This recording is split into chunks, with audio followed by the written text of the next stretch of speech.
Hello दोस्तों, in the last video we talked about वात दोष and as we told you earlier that this topic is so vast. तो इस वात दोष के सेकंड पार्ट में हम जानेंगे वात दोष के टाइप्स के बारे में कि वो कहाँ लोकेट करते हैं, उनकी प्रॉपर्टी क्या होती है और उनके फंक्शंस क्या होते हैं। अब हम बात करेंगे वात दोष के टाइप्स की कि उसके भेद कितने होते हैं। तो मेनली वात दोष के 5 टाइप्स होते हैं या 5 भेद होते हैं: प्राण वायु, उदान वायु, समान वायु, व्यान वायु और अपान वायु। अब हम बात करेंगे इन सभी के स्पेसिफिक लोकेशंस की, स्पेसिफिक प्रॉपर्टीज की और स्पेसिफिक फंक्शंस की। सबसे पहले हम बात करने वाले हैं प्राण वायु की। प्राण वायु ये वात दोषों के भेदों में सबसे महत्वपूर्ण है। इसका मेन फंक्शन ऑक्सीजन, फूड और वाटर का ग्रहण करना मतलब इंटेक करना है। इसलिए ही इसे प्राण कहा गया है, क्योंकि हम हवा, पानी और खाने के बिना जिंदा रह ही नहीं सकते। यही तो हमारी लाइफ का बेसिस है, आधार है। अब हम बात करते हैं प्राण शब्द के इटिमोलॉजिकल डेरिवेशन की, मतलब कि प्राण शब्द की उत्पत्ति कैसे हुई, उसका अर्थ क्या होता है। अन धातु में प्र उपसर्ग लगाने पर मतलब कि प्रीफिक्स जो कि पहले जुड़ता है, प्राण शब्द बनता है। जो जीवित अवस्था को मतलब कि जो लिविंग स्टेट को बनाए रखे उसे हम प्राण कहते हैं। चलिए अब जानते हैं प्राण वायु की स्पेसिफिक लोकेशंस के बारे में। पहले हम मेन लोकेशंस की बात कर लेते हैं। सिर या फिर मूर्धा मतलब हेड रीजन और उर या फिर वक्ष मतलब कि थोरेसिक रीजन या थोरेसिक कैविटी। मेन लोकेशंस के अलावा अगर हम बात करें तो ये माउथ मतलब कि मुख, टंग मतलब कि जीभ, नासा मतलब कि नोज, कंठ मतलब कि नेक या फिर होल बॉडी संपूर्ण शरीर में पाई जाती है। अब हम जानेंगे प्राणवायु की स्पेसिफिक प्रॉपर्टीज के बारे में। क्योंकि ये प्राणवायु रेस्पिरेशन, फूड या वाटर इनटेक करने में काफी हेल्पफुल होती है, तो प्राणों या फिर लाइफ का आधार होने के कारण इसे प्राण कहा गया है और ये हमारे शरीर के 12 प्राणों में से एक है। प्राणवायु का एक मेन फंक्शन बाहर वातावरण मतलब कि एक्सटर्नल एनवायरनमेंट से हमारी बॉडी के लिए जरूरी एलिमेंट्स को गेन करना मतलब कि इनटेक करना भी है। अगर हम प्राणवायु की नॉर्मल गति मतलब मूवमेंट की बात करें तो वो ऊपर से नीचे की ओर होता है, मतलब from upward to downward direction होता है। बट अपने पाथवे को क्लीन करने के लिए प्राणवायु डाउनवर्ड से अपर डायरेक्शन मतलब कि जस्ट अपोजिट डायरेक्शन में भी मूव करती है। जैसे कि कभी हमें छींकना हो या थूकना हो या फिर डकार लेना हो या फिर वो वॉमिट उल्टी करना हो, प्राणवायु अपने पाथवे को क्लीन करने के लिए अपोजिट डायरेक्शन में भी मूव करती है। इन शॉर्ट अगर हम बात करें तो प्राणवायु ना सिर्फ हमारे रेस्पिरेशन बल्कि फूड इनटेक, खाने के निगलने की बात हो या फिर ब्लड सर्कुलेशन या फिर वो मेमोरी या फिर इंटेलेक्ट प्रमोशन का काम हो या फिर हमारे हार्ट को स्ट्रेंथ प्रोवाइड करना हो, इन सब में प्राणवायु ही रिस्पॉन्सिबल होती है। वात दोष का दूसरा भेद या टाइप होता है उदान वायु। अगर हम उदान वायु के स्पेसिफिक लोकेशंस की बात करें तो इसकी मेन लोकेशन उरह मतलब कि थोरेसिक कैविटी या रीजन माना जाता है। और अगर हम इसके फील्ड ऑफ वर्क मतलब कि कार्य क्षेत्र की बात करें तो यह नाभि, अम्बिलिकल रीजन, कंठ, नेक या फिर थ्रोट रीजन और हमारी नासा मतलब नोज माना जाता है। उदान वायु की गति या मूवमेंट नीचे से ऊपर की ओर होता है और इस आधार पर उदान वायु को आचार्य सुश्रुत ने पवनोत्तम मतलब कि उत्तम वायु कहा है। हमने अभी देखा था कि प्राण वायु from upward to downward direction move करती है, गति करती है, पर जो हमारी उदान वायु होती है वो जस्ट इसके अपोजिट वर्क करती है, मतलब from downward direction to upward direction. इनकी डायरेक्शंस अपोजिट होने के बावजूद इनका फील्ड ऑफ वर्क मतलब कार्य क्षेत्र सेम होता है। अब बात करते हैं उदान वायु के स्पेसिफिक फंक्शंस के बारे में। Speech production. उदान वायु का जो मेन फंक्शन है, कार्य है, वह स्वर या वाणी उत्पादन करना है। It includes speaking, singing, speech etcetera. स्वर उत्पादन। इसके अलावा भी उदान वायु का जो मेन फंक्शन है वह मानसिक प्रेरण मतलब कि मेंटल स्टिमुलेशन भी माना जाता है। उत्साह, एंथुसियाज्म या फिर किसी भी एक्टिविटी को लेके एफर्ट करना हो, यहाँ पर उदान वायु ही कारण होती है। ये सभी कार्य या फिर फंक्शंस जैसे कि मेंटल स्टिमुलेशन, एंथुसियाज्म या फिर कोई भी एफर्ट करना किसी भी एक्टिविटी को लेके, ये कहीं ना कहीं हमारे वॉइस प्रोडक्शन की एक्टिविटी से ही जुड़े हुए हैं, उससे ही रिलेटेड हैं। कैसे? क्योंकि कुछ भी बोलने के लिए हमें एफर्ट करना पड़ता है और उससे हमारी मेंटल स्टिमुलेशन होती है, हमारे ब्रेन तक सिग्नल्स पहुंचते हैं, हम एफर्ट देते हैं तभी हम बोल पाते हैं, इसलिए उससे ये सब भी मोटिवेट होते हैं। उदान वायु से हमें बल या स्ट्रेंथ मिलती है जो कि हमारे नॉर्मल फंक्शनिंग करने के लिए बहुत ही ज्यादा जरूरी है। कॉम्प्लेक्शन मतलब कि वर्ण। उदान वायु हमारे बॉडी का जो सामान्य वर्ण है मतलब जो नेचुरल कलर है उसको भी मेंटेन करने में काफी हेल्पफुल होती है। चाहे वो धी मतलब कि इंटेलेक्चुअल फंक्शन हो या फिर धृति ग्रेस्पिंग पावर हो या फिर स्मृति मेमोरी हो, इन सब में उदान वायु ही रिस्पॉन्सिबल होती है। इन सबको मेंटेन रखने के लिए उदान वायु की प्रेजेंस बहुत ज्यादा जरूरी है और अगर ये तीनों होंगे तभी हम कुछ भी बोल पाएंगे। और बोलने के लिए हम सब जानते हैं हैं कि उदान वायु ही रिस्पॉन्सिबल है। हमारे मन को कोई भी कार्य या एक्टिविटी करने के लिए उसको मोटिवेट करना, स्टिमुलेट करना, इसमें भी उदान वायु ही कारण होती है। अब हम बात करेंगे वात दोष के तीसरे टाइप या भेद समान वायु की। सम अर्थात संतुलन, बैलेंस। तो जो वायु हमारे शरीर को संतुलित अवस्था में मतलब बैलेंस्ड स्टेट में रखती है उसे हम समान वायु कहते हैं। समान वायु पाचक पित्त के सिक्रीशन मतलब श्रावण को भी स्टिमुलेट या फिर प्रेरित करती है। अब ये पाचक पित्त क्या होता है जिसे हम आगे जानेंगे।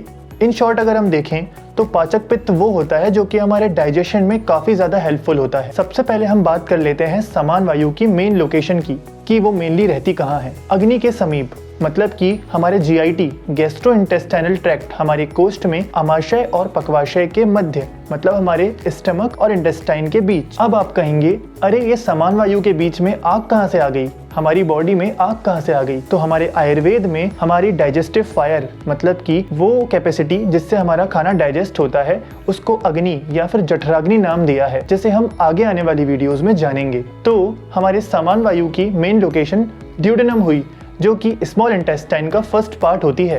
तो हमारे समान वायु के रहने की जगह ड्यूडेनम मतलब कि हमारे स्मॉल इंटेस्टाइन का फर्स्ट पार्ट हुआ। दूसरे आचार्यों के अनुसार समान वायु के रहने की जगह नाभि मतलब कि अम्बिलिकल रीजन भी होती है।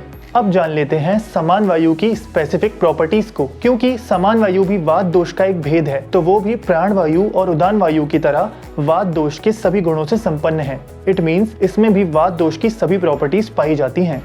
समान वायु हमारी बॉडी या हमारे शरीर को हीमोस्टेटस की कंडीशन में मतलब कि एक संतुलित अवस्था में रखने के लिए उत्तरदायी होती है। अब जानते हैं समान वायु के स्पेसिफिक फंक्शंस को।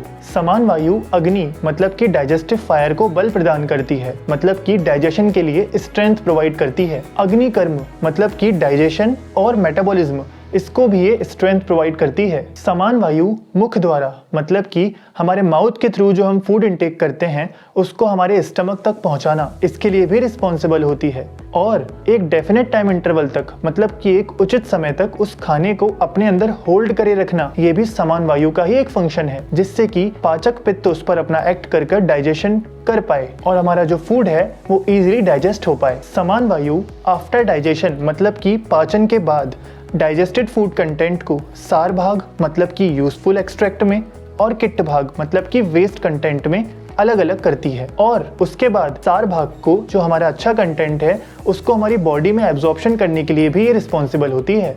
समान वायु ही हमारा जो आफ्टर डाइजेशन जो फीकल कंटेंट बनता है उसको पक्वाशय मतलब कि लार्ज इंटेस्टाइन की तरफ मूवमेंट करवाती है, उसकी गति करवाती है, जिससे कि हमारा डिफिकेशन प्रॉपरली हो पाए। जैसे कि हमने देखा कि समान वायु सार भाग मतलब कि यूजफुल एक्सट्रैक्ट को अलग कर उसको एब्जॉर्ब करवाती है। तो इससे ये हमारा जो टिश्यू फॉर्मेशन होता है मतलब कि धातुओं का निर्माण होता है और पोषण मतलब कि न्यूट्रिशन प्रोवाइड करने के लिए भी समान वायु रिस्पॉन्सिबल होती है। अब बात करते हैं वात दोष के चौथे टाइप या भेद की, जिसका नाम है व्यान वायु। व्यान वायु की स्पेसिफिक लोकेशंस की बात करें तो यह मेनली हार्ट में मतलब कि हृदय में पाई जाती है। और अगर हम इसके फील्ड ऑफ वर्क मतलब कि कार्य क्षेत्र की बात करें तो ये पूरा शरीर होता है मतलब कि होल बॉडी। जी हाँ, सही सुना आपने, पूरी बॉडी में ये अपना फंक्शन करती है। पर कैसे? क्योंकि ये हार्ट में लोकेट करती है तो ये सर्कुलेशन के थ्रू हमारी पूरी बॉडी में सर्कुलेट हो जाती है, जिससे कि ये हमारी पूरी बॉडी में फैल जाती है। व्यान वायु की स्पेसिफिक प्रॉपर्टीज की अगर हम बात करें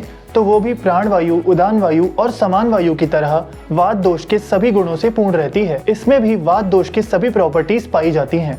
व्यान वायु की गति सभी वात दोष के भेदों में सबसे तीव्र होती है, सबसे तेज और इंटेंस होती है। और ऐसा क्यों होता है? इसका भी एक रीजन है जो कि आप मुझे कमेंट सेक्शन में बताएंगे। क्यों? क्योंकि हमने कुछ ही देर पहले अभी इसके बारे में बात की थी। व्यान वायु की एक मेन प्रॉपर्टी ये भी है कि हमारी बॉडी में ब्लड के सर्कुलेशन के साथ साथ लिम्फ का भी सर्कुलेशन करती है, जिससे कि हमारी बॉडी के रेगुलर और नॉर्मल फंक्शंस चलते रहें। अब हम बात करते हैं व्यान वायु के स्पेसिफिक फंक्शंस की। ब्लड सर्कुलेशन तो इसका एक मेन फंक्शन है ही, बट साथ ही साथ व्यान वायु हमारी पूरी बॉडी मसल्स को, उनके मूवमेंट्स को भी रेगुलेट और कंट्रोल करती है, जैसे कि रिलैक्सेशन, कॉन्ट्रैक्शन, या फिर अगर मूवमेंट इन अपवर्ड डायरेक्शन हो या फिर मूवमेंट इन डाउनवर्ड डायरेक्शन हो या फिर इन ट्रांसफर डायरेक्शन और इन एनी डायरेक्शन। ये सब व्यान वायु के ही कारण होता है, चाहे वो आंखों को बंद करना हो या फिर आंखों को खोलना हो या फिर जम्हाई लेना हो, इन सब में भी व्यान वायु ही रिस्पॉन्सिबल होती है। स्वेट प्रोडक्शन एंड एक्सक्रीशन रस और रक्त धातु ये दोनों ही द्रव स्वरूप की धातुएं हैं, मतलब कि ये दोनों धातुएं लिक्विड फॉर्म में होती हैं और इनके द्वारा ही हमारे बॉडी टिश्यूज को पोषण मतलब कि न्यूट्रिशन मिलता है। And as a result of it metabolism takes place. As a result of metabolism स्वेद निर्माण मतलब कि स्वेट प्रोडक्शन होता है, जो कि हमारी स्किन से उत्सर्जित मतलब कि एक्सक्रीट आउट हो जाता है। इसमें भी व्यान वायु ही रिस्पॉन्सिबल होती है। यहाँ तक कि व्यान वायु फीमेल वजाइना से स्पर्म को यूट्रस तक पहुँचाने का भी काम करती है। अब बात करते हैं वात दोष के आखिरी भेद या 5वें टाइप की, जिसका नाम है अपान वायु। बात करें अपान वायु की स्पेसिफिक लोकेशंस की तो वो है पक्वाशय मतलब लार्ज इंटेस्टाइन, बस्ती मतलब कि यूरिनरी ब्लैडर, नाभि मतलब अम्बिलिकल रीजन, उरु मतलब थाई रीजन, श्रोणी मतलब पेल्विक रीजन, वंक्षण मतलब इंगुइनल रीजन, मेड्र मतलब पेनिस और गुदा मतलब एनस रीजन। यहाँ पर मेनली अपान वायु पाई जाती है। अब जानते हैं अपान वायु के स्पेसिफिक प्रॉपर्टीज को। तो ये भी वात दोष के पिछले 4 भेदों की तरह वात दोष के सभी गुणों से पूर्ण रहती है, मतलब कि इसके अंदर भी वात दोष की सभी प्रॉपर्टीज मौजूद रहती हैं। जो अधोगति दे मतलब कि इनवर्ड मूवमेंट करवाए और बहिर्गति दे मतलब कि आउटवर्ड मूवमेंट कराए, ये अपान वायु की मेन प्रॉपर्टी है। अब बात करते हैं अपान वायु के स्पेसिफिक फंक्शंस की। हमारी बॉडी के जो भी सिक्रीशंस हैं जैसे कि स्पर्म, ओवम या फिर कोई भी वेस्ट कंटेंट, इनको जब भी बाहर निकालने की मतलब कि इजेक्ट आउट करने की अर्ज आती है, वेग आता है कि अब तो हमें इसे बाहर निकालना ही है, तो इसको बाहर निकालने में भी अपान वायु ही रिस्पॉन्सिबल होती है। साथ ही जब तक उसको बाहर निकालने की अर्ज ना आई हो तब तक उस कंटेंट को, तब तक उस सिक्रीशन को बॉडी में होल्ड करे रखना, ये भी अपान वायु का ही फंक्शन है। फॉर एग्जाम्पल जैसे कि अधोवायु मतलब कि फ्लेटस, पुरीश मतलब कि फीकल कंटेंट, यूरिन मतलब मूत्र, शुक्र मतलब सीमेन और मेंस्ट्रुअल ब्लड मतलब कि आर्तव और गर्भ मतलब कि फीटस, इन सबको भी जब तक होल्ड करे रखना होता है तब तक ये बॉडी में होल्ड करती है और जब इसको इजेक्ट आउट करना होता है, इसको बाहर निकालना होता है, तब अपान वायु ही इसमें रिस्पॉन्सिबल होती है। तो इस वीडियो में हमने बात की वात दोष के बारे में। नेक्स्ट वीडियो में हम बात करेंगे पित्त दोष के बारे में। अगर आपको ये वीडियो पसंद आई हो तो इस वीडियो को लाइक करें, ज़्यादा से ज़्यादा शेयर करें और हमारे चैनल को सब्सक्राइब करें। और हाँ, इस वीडियो से रिलेटेड अगर आपको कोई भी डाउट हो तो कमेंट सेक्शन में ज़रूर बताएं। धन्यवाद।